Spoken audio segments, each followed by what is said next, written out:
In this video, I'm going to show you how to change YouTube upload quality on mobile. So whether you're using iPhone or Android, you can easily change the quality of your videos on YouTube before you upload them.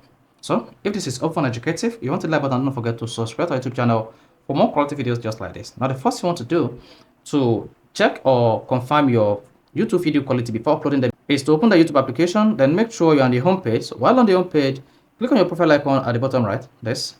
Then once you click on that, you want to click on this gear icon at the top right. Then you have this option available here, right? Then scroll down until you get to upload and click on upload.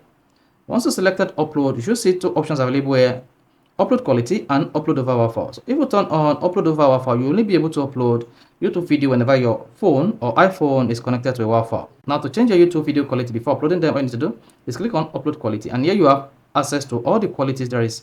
Upload quality features including 360p, 480p, 720p, 1080p, and full quality. So this full quality might bit consume your data and the size might be bigger. However, the best quality you can use to upload YouTube videos is just then 1080p features. Most camera uses 1080p or 4K resolution. So if you choose the 1080p, then you can guarantee that your YouTube videos will be of great quality. So this is how to change YouTube upload quality on mobile.